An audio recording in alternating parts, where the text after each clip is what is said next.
Hello दोस्तों इस video में हम डिस्कस करेंगे क्लास 12 फिजिक्स के कुछ बेहतरीन न्यूमेरिकल्स जो बोर्ड एग्जाम में हर बार रिपीट किए जाते हैं और इतने इंपॉर्टेंट न्यूमेरिकल्स होते हैं, थोड़ा सा लैंग्वेज बेस्ड होते हैं, इसलिए बच्चों को बहुत टफ लगते हैं, जबकि वो न्यूमेरिकल्स बहुत ही इजी होते हैं यदि उनके बेसिक पे काम किया जाए और बेसिक तरीके से अगर उनको सॉल्व किया जाए तो बहुत ही आसानी से न्यूमेरिकल लग जाते हैं।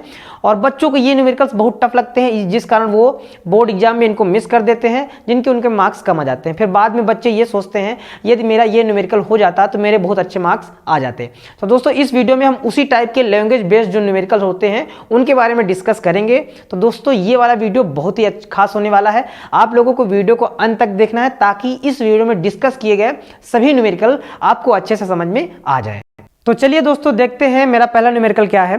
भुजा ए वाले वर्ग के चारों कोनों ए बी सी डी में से प्रत्येक पर Q आवेश रखा गया है, बिंदु D पर रखे आवेश पर लगने वाला बल ज्ञात कीजिए। दोस्तों ए बी सी डी कोई एक स्क्वायर है, यहां हम स्क्वायर बना लेते हैं ए बी सी डी। हम ये एक स्क्वायर ड्रा कर रहे हैं ए बी सी और डी। दोस्तों इसकी जो प्रत्येक भुजा है वो ए है, मतलब यहाँ ए, ये भी ए, ये भी ए और ये भी ए। और ये कह रहा है कि प्रत्येक कोने पर, मतलब यहाँ प्लस क्यू कूलाम का आवेश रखा है, यहाँ भी प्लस क्यू कूलाम का आवेश है और यहाँ भी प्लस क्यू कूलाम का आवेश है और यहाँ भी क्या है, क्यू कूलाम का आवेश है। तो दोस्तों हम क्या करेंगे, अब इससे पहले यहाँ तो एक विकर्ण जो है हम ड्रा कर लेते हैं। ये हमने एक विकर्ण खींच लिया है। दोस्तों हमें क्या बताना है कि बिंदु हमें डी पर जो है वो बल की गणना करनी, मतलब यहाँ पे हमें बल की गणना करनी है। इसके लिए देखो सबसे पहले दोस्तों हम क्या करेंगे, डी पर किस किस के कारण बल लगेगा पहले वो हम फाइंड करेंगे। तो एक ये आवेश है तो इसके कारण बल लगेगा, तो मतलब एक बल इसके कारण लगेगा तो इसको हम फाइंड कर लेंगे। दूसरा जो बल लगेगा वो इस आवेश के कारण लगेगा, इसको हम फाइंड कर लेंगे। जो तीसरा बल लगेगा वो इस आवेश के कारण इस पर लगेगा, तो इसको हम फाइंड कर लेंगे। मतलब जो जितने भी बल इस आवेश पर लगेंगे हम सभी को फाइंड कर लेंगे। उसके बाद इसका जो है एग्जैक्ट आंसर आ जाएगा कि डी पर टोटल बल कितना लगेगा। तो चलिए दोस्तों सबसे पहले हम इस ए के कारण इस डी पर लगने वाला बल ज्ञात करेंगे। तो दोस्तों बल का फार्मूला क्या होता है, फोर्स निकालने का formula 1/4 pi epsilon naught into Q1 Q2 अपान R स्क्वायर होता है, ये फार्मूला होता है। तो इसी फार्मूले के अकॉर्डिंग सबसे पहले हम A से D पर बल निकाल रहे हैं, तो इसको हम ऐसे नाम भी दे सकते हैं कि FAD कैलकुलेट कर रहे हैं। क्या हो जाएगा 1/4 pi epsilon naught into Q1। दोस्तों Q1 मतलब पहला आवेश हमारे पास क्या है, Q है, इसको रख देंगे। दूसरा आवेश हमारे पास क्या है, वो भी Q है, तो इसको भी रख देंगे। अपान जो डिस्टेंस दोस्तों है यहाँ पर हमने क्या मान ली है a, तो यहाँ पर a रख देंगे। क्या हो जाएगा a स्क्वायर और q मिलके क्या हो जाएगा q स्क्वायर हो जाएगा, तो ये बन जाएगा FAD equals to 1/4 pi epsilon naught into q square upon a square. दोस्तों इसको आप इक्वेशन फर्स्ट मान सकते हैं। ये a के कारण d पर बल था, आप यहाँ पर ऐसे लिख सकते हैं कि बिंदु ए के कारण डी पर बल। अब हम दोस्तों क्या करेंगे, इस पॉइंट के कारण इस पर बल निकालेंगे, जो फोर्स है इसके कारण इस पर गणना करेंगे। तो इसको फिर हम लिख सकते हैं FCD, मतलब CD इक्वल्स टू क्या हो जाएगा, इसी फार्मूले के अकॉर्डिंग दोस्तों क्या हो जाएगा 1/4 pi epsilon naught into Q1, इसमें भी पहला चार्ज क्या है Q ही है, इंटू Q2, यहां पर भी Q है, अपान डिस्टेंस भी a है, तो क्या हो जाएगा a स्क्वायर हो जाएगा। इसको थोड़ा सा और कैलकुलेट करेंगे तो FCD इक्वल्स टू क्या हो जाएगा 1/4 pi epsilon naught into Q मिलके हो जाएगा Q square upon a square. इसको इक्वेशन सेकेंड मान लेंगे। दोस्तों अब एक कंडीशन यहाँ पर आपको अच्छे से समझ लेनी है, जब कभी भी लंबवत होता है, एक आवेश दूसरे आवेश के लंबवत होता है तो उनका जो परिणामी आवेश हमें निकालना पड़ता है।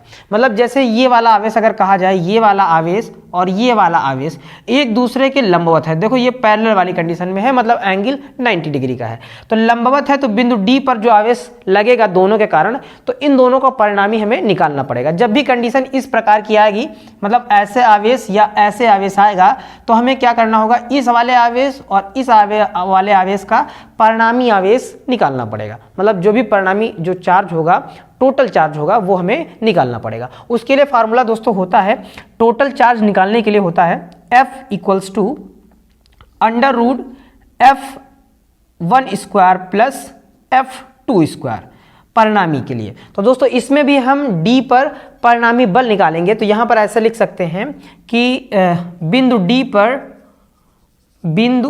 पर टोटल फोर्स या परिणामी बल,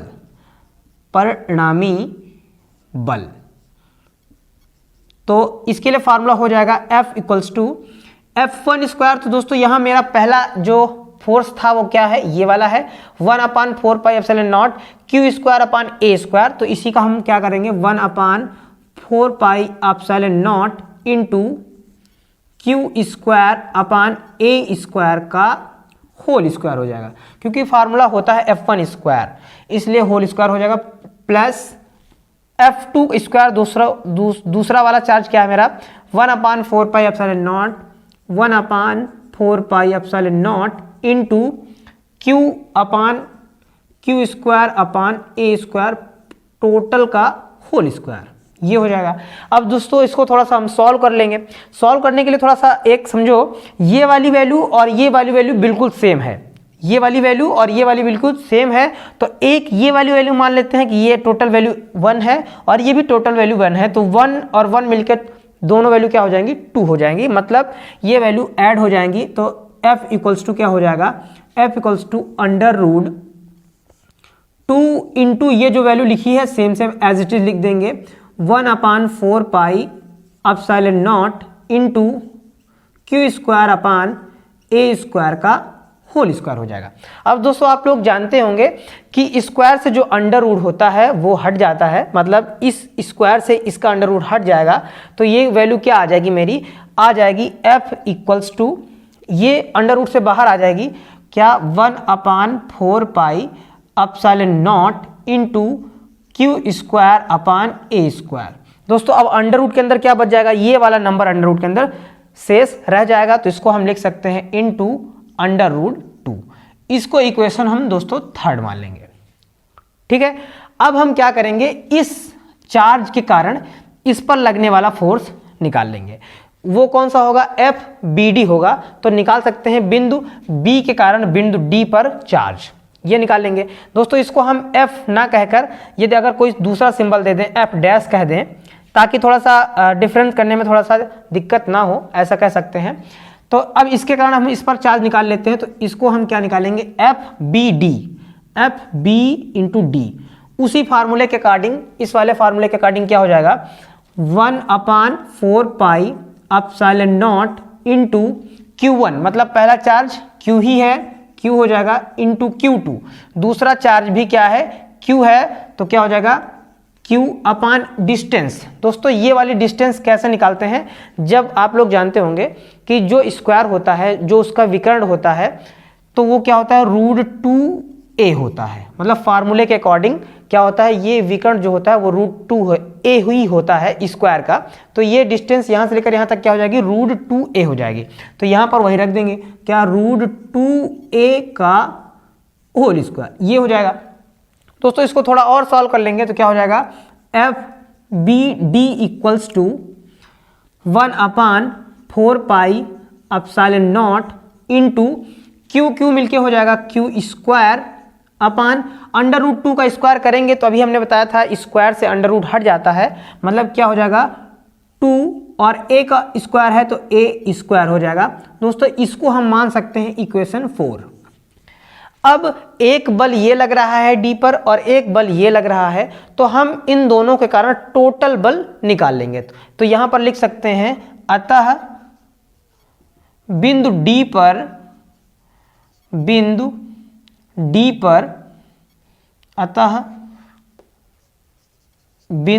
पर कुल बल दोस्तों क्या हो जाएगा F equals to F dash plus F BD था FBD तो दोनों वैल्यू पुट कर देंगे दोस्तों, तो क्या हो जाएगा F इक्वल्स टू ये वाली वैल्यू पुट कर देंगे क्या है 1/4πε0 इंटू Q/a² इंटू √2 प्लस ये वाली वैल्यू पुट कर देंगे दोस्तों, क्या हो जाएगा 1/4πε0 इंटू Q²/2a², ये हो जाएगा। अब दोस्तों इसमें जो कॉमन वैल्यू है हम वो कॉमन ले लेंगे। इसमें कॉमन क्या है 1/4πε0 Q²/a² कॉमन है तो ले लेंगे। क्या हो जाएगा F equals to 1/4πε0 into Q²/a² हो जाएगा कॉमन। तो बचेगा दोस्तों क्या, यहाँ पर √2 बचेगा और प्लस यहाँ क्या बचेगा 1/2 बचेगा। तो दोस्तों यही हमारा टोटल जो फोर्स लगेगा बिंदु डी पर न्यूटन, इतना फोर्स लगेगा। इस पर जो लगेगा कितना लगेगा 1/4πε0 Q²/a² √2 प्लस 1/2 न्यूटन, इतना फोर्स लगेगा। दोस्तों ये न्यूमेरिकल एकदम लैंग्वेज के आधार पर था, इसमें कोई भी वैल्यू नहीं दी थी और कितनी आसानी से हमने इसको लगा दिया है। दोस्तों यदि आप लोगों ने ये वीडियो अच्छे से देखा है तो आपको ये न्यूमेरिकल बहुत अच्छे से समझ में आ गया होगा। आप इसका स्क्रीनशॉट लेकर इसको एक बार प्रैक्टिस जरूर कर लेना, क्योंकि बहुत इंपॉर्टेंट न्यूमेरिकल है, बहुत बार रिपीट किया जाता है, लैंग्वेज बेस्ड होता है, इसलिए बच्चों को थोड़ा टफ लगता है। इसलिए आप लोग इस न्यूमेरिकल की प्रैक्टिस जरूर कर लेना। तो चलिए दोस्तों देखते हैं मेरा अगला न्यूमेरिकल क्या है कि दिए गए चित्र में a सेंटीमीटर भुजा वाले वर्ग के चारों कोनों पर 4 बिंदु आवेश रखे गए हैं। वर्ग के केंद्र पर O पर वैद्युत क्षेत्र का परिमाण व दिशा ज्ञात कीजिए। दोस्तों कोई एक वर्ग है जिसकी प्रत्येक भुजा क्या है a है, मतलब हम उसी टाइप का एक वर्ग बना लेते हैं। ये हमने एक वर्ग बना लिया A, B, C और D। दोस्तों इसमें इस बार कह रहा है कि इसके हमें केंद्र पर जो है वो वैद्युत क्षेत्र बताना है। तो पहले हम इसके जो विकर्ण है वो हम ड्रा कर लेते हैं। दोस्तों ये जो इंटरसेक्ट वाला पॉइंट है इसको हम मान लेते हैं क्या है O है, और सभी कोनों पर जो आवेश हैं दोस्तों वो क्या है, नहीं सभी कोनों पे अलग अलग आवेश इस फिगर में दिए गए हैं। इस पर दिया गया है -2Q है और इस पर प्लस का Q है। इस पर प्लस का 2Q है और इस पर दोस्तों इस पर जो है वो माइनस का Q है और ये प्लस का Q है। ये चार्ज फिगर में दिया गया है। अब दोस्तों हमें ये वाली डिस्टेंस, ये वाली भुजा भी दी गई है A है, ये वाली A है, ये वाली A है और ये वाली A है। तो इसका विकर्ण अगर स्क्वायर होता है तो स्क्वायर का विकर्ण क्या होता है √2 इंटू भुजा, मतलब जो भी भुजा होती है मतलब 2 इंटू साइड, तो √2 क्या हो जाएगी और साइड क्या है A, तो ये हो जाएगी A। तो दोस्तों ये यहाँ से लेकर यहाँ तक हो जाएगी, तो इसकी हाफ क्या हो जाएगी, अगर हमें यहाँ तक निकालना है तो हमें डिस्टेंस यहाँ तक चाहिए, यहाँ से लेकर डिस्टेंस हमें यहाँ तक चाहिए, तो ये डिस्टेंस इसकी आधी हो जाएगी। तो डिस्टेंस ये क्या हो जाएगी A/√2, इधर की भी हो जाएगी और इधर की भी हो जाएगी A/√2, इधर की भी हो जाएगी A/√2 और ये वाली भी हो जाएगी A/√2, यहाँ से लेकर यहाँ तक। अब दोस्तों हमें क्या करना है, यहाँ पे हमें ये वैद्युत क्षेत्र तीव्रता का मान बताना है जिसकी जो डायरेक्शन होगी वो ऊपर की तरफ होगी और इधर के कारण जो डायरेक्शन होगी वो इस साइड होगी और इधर के कारण जो डायरेक्शन होगी वो इस साइड होगी। इसी प्रकार से इधर की इस तरफ होगी और इधर की इस तरफ होगी। तो सबसे पहले दोस्तों हम क्या करेंगे, इस पर जो निकालेंगे क्या वैद्युत क्षेत्र की तीव्रता, फिर इस पर निकालेंगे, फिर इस पर निकालेंगे और फिर इस पर निकालेंगे, फिर इन सभी का टोटल जो होगा परिणामी वो निकाल लेंगे। तो चलिए दोस्तों देखते हैं मेरा वैद्युत क्षेत्र की तीव्रता का फार्मूला क्या होता है। पहले मेन E बराबर होता है 1/4πε0 इंटू Q/r², ये होता है दोस्तों मेन फॉर्मूला होता है। अब इसी फॉर्मूले के जरिए से हम सभी कोनों पे, सभी कॉर्नर पे हम फाइंड करेंगे। तो सबसे पहले दोस्तों हम EA फाइंड करेंगे। EA क्या होगी, फॉर्मूला होगा 1/4πε0 इंटू, इस पर जो चार्ज क्या है दोस्तों 2Q है, इसमें हम माइनस चिन्ह नहीं लेंगे क्योंकि इलेक्ट्रिक फील्ड है माइनस और प्लस पे डिनोट नहीं होती है, तो इसलिए हम क्या करेंगे प्लस का 2 मतलब 2q ले लेंगे और डिस्टेंस यहाँ से लेकर यहाँ तक डिस्टेंस क्या हो जाएगी a/√2 हो जाएगी। तो क्या हो जाएगा a/√2 का होल स्क्वायर हो जाएगा।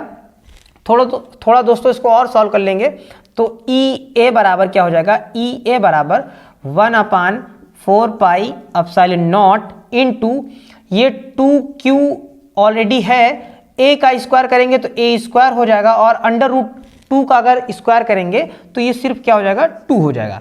दोस्तों ये नीचे से ऊपर पहुंच जाएगा तो क्या हो जाएगा EA equals to 1/4 pi epsilon naught into 4q/a square. इसको इक्वेशन हम फर्स्ट मान लेंगे। अब दोस्तों हम क्या करेंगे, अब हम C पे निकालेंगे क्योंकि ये दोनों एक दूसरे से अपोजिट डायरेक्शन में हैं तो इन्हें हमें माइनस करना होगा, इसलिए हम पहले क्या निकालेंगे E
दोस्तों जो अगला न्यूमेरिकल है वो क्या है कि दो बिंदु आवेश प्लस का 5 इंटू 10 की पावर माइनस 19 कूलाम व प्लस का 10 इंटू 10 की पावर माइनस 19 कूलाम 1 मीटर की दूरी पर पृथककृत स्थित हैं। दोनों आवेशों को जोड़ने वाली रेखा के किस बिंदु पर वैद्युत क्षेत्र की तीव्रता शून्य होगी। तो दोस्तों पहले इसमें जो दिया गया है उसके अकॉर्डिंग हम फिगर के अकॉर्डिंग समझ लेते हैं क्या है। कह रहा है इसमें दो कोई पॉइंट चार्ज हैं, एक क्या है प्लस का 5 इंटू 10 की पावर माइनस 19 कूलाम, दूसरा है प्लस का 10 इंटू 10 की पावर माइनस 19 कूलाम। दोस्तों कह रहा है इस दोनों बिंदुओं की जो चार्ज हैं इनकी बीच की दूरी 1 मीटर है। अब वो पूछ रहा है ये कि इन दोनों के बिंदुओं के बीच पर कहां पर वैद्युत क्षेत्र की तीव्रता शून्य होगी, जो इलेक्ट्रिक फील्ड होगी कहां पे 0 होगी। तो दोस्तों हम यहां पर कोई पॉइंट एक लेट कर लेते हैं कि यहां पे वो पॉइंट है और इधर की डिस्टेंस हम लेट कर लेते हैं, यहां से लेकर यहां तक की डिस्टेंस क्या है x है। तो इधर की दोस्तों क्या बचेगी, क्योंकि टोटल तो 1 ही थी, यदि इधर की x हमने माना, मतलब x का मतलब कुछ भी मान सकते हैं, तो इधर जो भी होगी वो 1 माइनस एक्स ही बचेगी, 1 में सब्ट्रैक्ट कर देंगे तो वही पता चल जाएगी। ठीक दोस्तों, इस पॉइंट को हम A, इसको B और इस वाले पॉइंट को C मान लेते हैं। अब हमें करना क्या है इसमें, इस तरह के सवालों में जब कोई कहेगा कि वैद्युत क्षेत्र की तीव्रता शून्य होगी या संतुलन में होगी, तो हमें क्या करना होगा कि इन दो मतलब इस पर और इस पर पहले वैद्युत क्षेत्र की तीव्रता निकालनी है इन दोनों के कारण, फिर हमें क्या करना है इन दोनों के कारण निकालना है, दोनों को इक्वल कर देना है, इक्वल करने के बाद उन्हें सॉल्व कर लेना है। तो दोस्तों हम इसमें और एक चीज लेट कर लेते हैं कि यहाँ पे जो है जो यहाँ तक की डिस्टेंस हमने मान ही ली है x² है। तो चलिए दोस्तों हम फाइंड करते हैं पहले E वैद्युत क्षेत्र की तीव्रता। तो इसका जो मेन फार्मूला होता है E बराबर होता है 1/4 pi epsilon naught into Q/r² होता है। दोस्तों ये इसका मेन फार्मूला होता है वैद्युत क्षेत्र की तीव्रता का। इसी फार्मूले के अकॉर्डिंग पहले हम इन दोनों के कारण निकालेंगे वैद्युत क्षेत्र की तीव्रता, तो उसको हम नाम देंगे E1। क्या हो जाएगा 1/4 pi epsilon naught into Q, मतलब आवेश मेरा चार्ज क्या है ये है 5 इंटू 10 की पावर माइनस 19 अपान डिस्टेंस मतलब r², तो यहां से लेकर यहां तक की डिस्टेंस क्या है x² है, तो x² हो जाएगा। अब हम क्या करेंगे दोस्तों, अब इसके कारण इस पर जो वैद्युत क्षेत्र की तीव्रता है, इलेक्ट्रिक फील्ड है, उसको हम फाइंड करेंगे। तो क्या हो जाएगा E2 equals to 1/4 pi epsilon naught into, इसके कारण या जब फील करेंगे तो यहाँ जो चार्ज है वो क्या है 10 इंटू 10 की पावर माइनस 19 अपान डिस्टेंस दोस्तों क्या है 1 माइनस एक्स है, तो होल स्क्वायर हो जाएगा, क्योंकि फार्मूले में क्या होता है होल स्क्वायर होता है। अब कह रहा है कि कहाँ पर वैद्युत क्षेत्र की तीव्रता शून्य होगी, तो यहाँ पर ऐसे लिख सकते हैं according to question, according to question क्या हो जाएगा E1 इक्वल्स टू E2, तो दोनों वैल्यू पुट कर देते हैं और फिर इसको सॉल्व कर लेते हैं। तो E1 का मान पुट कर दो तो क्या हो जाएगा 1/4 pi epsilon naught into charge क्या है 5 इंटू 10 की power minus 19 upon x² equals to, यहाँ क्या हो जाएगा 1/4 पाई एप्सिलॉन नॉट इंटू क्या हो जाएगा ये वाला चार्ज 10 इंटू 10 की पावर माइनस 19 अपान 1 माइनस एक्स का होल स्क्वायर। अब जो वैल्यू दोनों तरफ सेम है वो कट जाएंगी, मतलब 1/4 पाई एप्सिलॉन नॉट से 1/4 पाई एप्सिलॉन नॉट कट जाएगी, 10 की पावर माइनस 5 19 से 10 की पावर माइनस 19 कट जाएगी, ये बचेगा क्या मेरा बचेगा 5/x² इक्वल्स टू यहाँ बचेगा 10/1 माइनस एक्स का होल स्क्वायर। थोड़ा सा दोस्तों इसको और कट कर लेंगे, 5 1 जा 5, 5 2 जा 10, मतलब क्या आ जाएगा 1/x² इक्वल्स टू यहाँ बचेगा 2/1 माइनस एक्स का होल स्क्वायर, ये हो जाएगा। अब दोस्तों इसमें क्या करेंगे हम स्क्वायरिंग बोथ साइड कर लेंगे, स्क्वायर रूट ले लेंगे, यहाँ लिख देंगे स्क्वायर रूट लेने पर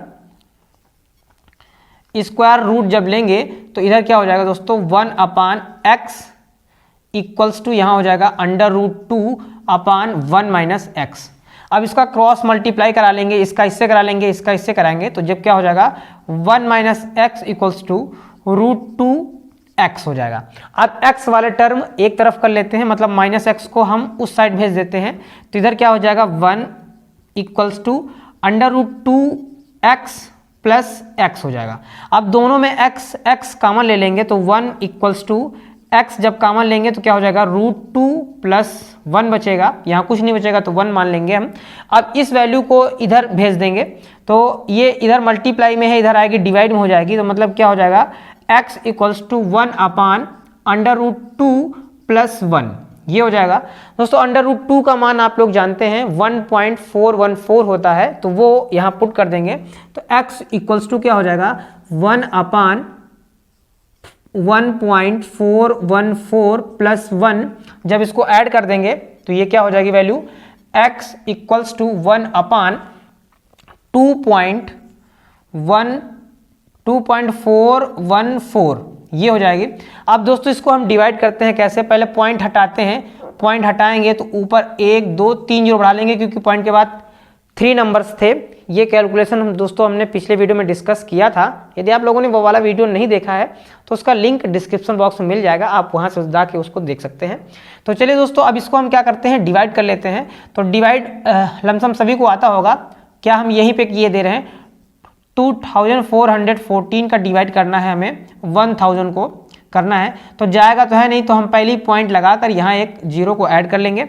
अब देखेंगे यहाँ 2 है, यहाँ देखेंगे क्या है 10 है, तो 2 का टेबल पढ़ो कि 10 से ज़्यादा ना हो, 2 5 जा 10, मतलब और साथ में इसके नंबर भी है तो 5 टाइम में तो ज़्यादा ही हो जाएगा, तो कितने टाइम जाएगा 4 टाइम जाएगा, 4 टाइम इसका मल्टीप्लाई कर लेते हैं, 4 4 जा 16, 4 1 जा 4, 4 और 1 5, 4 4 जा 16, 16 का 6 और 4 2 जा 8 और 1 9, सब्ट्रैक्ट कर लो, 10 में 6 जाएगा, यहाँ क्या बचेगा 4, यहाँ 9 में 5 जाएगा 4, यहाँ 9 में 6 जाएगा 3 और यहाँ कुछ नहीं, पॉइंट लगा है जीरो ऐड कर सकते हैं। दोस्तों यहाँ 2 है और यहाँ 3 है तो 1 टाइम ही जाएगा क्योंकि 2 1 जा 2 होगा, तो 1 टाइम में यही नंबर आ जाएगा 2 4 1 4।